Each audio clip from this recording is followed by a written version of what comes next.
Kepopuleran Ganjar dan Mahfud MD dianggap sudah lebih dari cukup untuk menghancurkan lawan Jokowi yang terlanjur kecewa dengan PDIP. Jokowi yang tahu bahwa kubu Anies pasti akan memainkan isu agama seperti yang dilakukan ke Ahok. Jokowi yang yakin PDI belum tentu menang. Jokowi yang tahu programnya bisa saja terhenti bila Anies menang karena pro luar negeri. Di sini Jokowi mulai memainkan catur politiknya.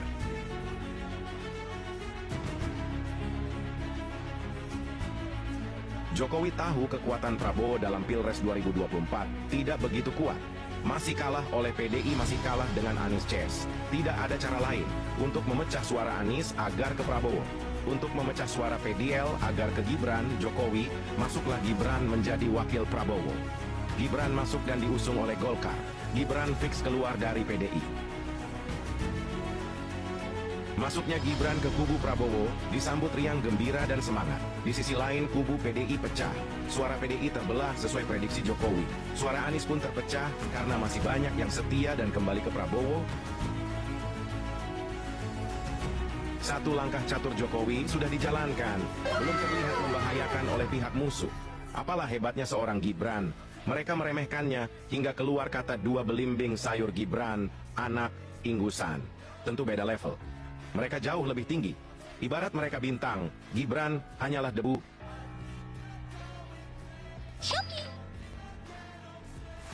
Seiring berjalannya waktu debat Capres-Cawapres berlangsung, elektabilitas dan survei Prabowo Gibran melambung tinggi, jauh meninggalkan lawan-lawannya. Disinilah musuh mulai panik. Mereka melakukan berbagai cara agar Gibran gugur menjadi wakil, menyalahkan MK dan membuat isu lainnya. Dan yang paling pedas adalah, Gibran adalah anak haram hasil dari keputusan MK. Isu-isu liar semakin dimaikan. Jokowi pengkhianat PDI, Jokowi pengkhianat konstitusi, Jokowi sang dinasti politik, isu SARA disebar di mana-mana. Lalu apakah itu menurunkan elektabilitas Jokowi? Menurunkan antusias masyarakat untuk memilih Prabowo Gibran? Tentu tidak. Kredibilitas Prabowo Gibran semakin kuat. Masyarakat sudah muak jenuh dengan isu-isu seperti ini. Ganjar sudah berani menilai kerja Jokowi dengan skor 5. Mahfud MD ikut duan menyentil Gibran sebagai anak tak bermoral beretika. Mahfud yang sekarang bukanlah Mahfud yang dulu yang masih berkarisma. Tentang HAM Prabowo pun diangkat lagi. Meski tak pernah terbukti Prabowo salah, tapi mereka telah buta. Isu apapun akan diangkat selagi itu bisa menjatuhkan Prabowo Gibran. Ganjar dengan PD-nya mengatakan dia lebih baik dari Jokowi. Ganjar yang terlalu pede berani menyenggol Jokowi. Yang jelas dua, Jokowi jauh lebih besar daripada dirinya. Mungkin juga Jokowi jauh lebih besar daripada PDI yang mengusungnya.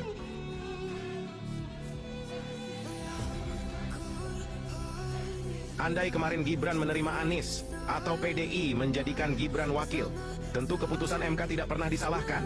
Ibarat kata pepatah, nasi kemarin telah menjadi nasi goreng. Sudah terlambat, kompetisi tetap harus berjalan. PDI yang lupa diri, merasa sudah sangat besar, merasa pasti menang dengan kesombongannya.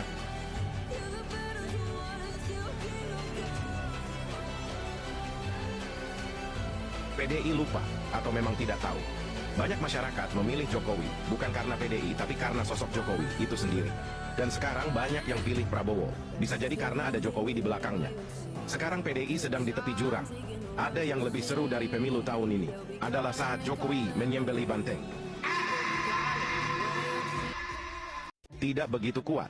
Masih kalah oleh PDI, masih kalah dengan Anies Ces. Tidak ada cara lain untuk memecah suara Anies agar ke Prabowo. Untuk memecah suara PDL agar ke Gibran, Jokowi, masuklah Gibran menjadi wakil Prabowo. Gibran masuk dan diusung oleh Golkar. Gibran fix keluar dari PDI. Masuknya Gibran ke kubu Prabowo disambut riang gembira dan semangat. Di sisi lain kubu PDI pecah. Suara PDI terbelah sesuai prediksi Jokowi. Suara Anies pun terpecah karena masih banyak yang setia dan kembali ke Prabowo. Satu langkah catur Jokowi sudah dijalankan, belum terlihat membahayakan oleh pihak musuh. Apalah hebatnya seorang Gibran. Mereka meremehkannya hingga keluar kata dua belimbing sayur Gibran, anak inggusan. Tentu beda level. Mereka jauh lebih tinggi. Ibarat mereka bintang, Gibran hanyalah debu.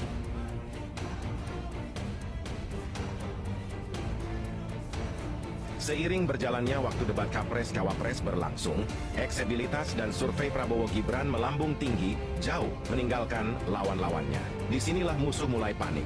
Mereka melakukan berbagai cara agar Gibran gugur menjadi wakil, menyalahkan MK dan membuat isu lainnya. Dan yang paling pedas adalah, Gibran adalah anak haram hasil dari keputusan MK. Isu-isu liar semakin dimainkan. Jokowi pengkhianat PDI, Jokowi pengkhianat konstitusi, Jokowi sang dinasti politik, isu SARA disebar di mana-mana. Lalu apakah itu menurunkan elektabilitas Jokowi? Menurunkan antusias masyarakat untuk memilih Prabowo Gibran? Tentu tidak. Kredibilitas Prabowo Gibran semakin kuat. Masyarakat sudah muak jenuh dengan isu-isu seperti ini. Ganjar sudah berani menilai kerja Jokowi dengan skor 5. Mahfud MD ikut duan menyentil Gibran sebagai anak tak bermoral beretika. Mahfud yang sekarang bukanlah Mahfud yang dulu yang masih berharisma. Tentang HAM Prabowo pun diangkat lagi, meski tak pernah terbukti Prabowo salah. Tapi mereka telah buta. Isu apapun akan diangkat selagi itu bisa menjatuhkan Prabowo Gibran. Ganjar dengan PD-nya mengatakan dia lebih baik dari Jokowi. Ganjar yang terlalu pede berani menyenggol Jokowi. Yang jelas dua, Jokowi jauh lebih besar daripada dirinya. Mungkin juga Jokowi jauh lebih besar daripada PDI yang mengusungnya.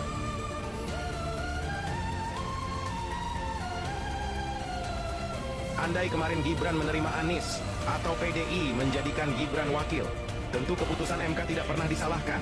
Ibarat kata pepatah, nasi kemarin telah menjadi nasi goreng. Sudah terlambat. Kompetisi tetap harus berjalan. PDI yang lupa diri, merasa sudah sangat besar, merasa pasti menang dengan kesombongannya.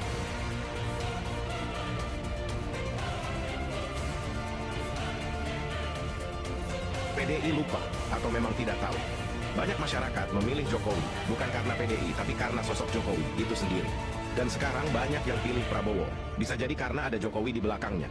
Sekarang PDI sedang di tepi jurang. Ada yang lebih seru dari pemilu tahun ini adalah saat Jokowi menyembelih banteng.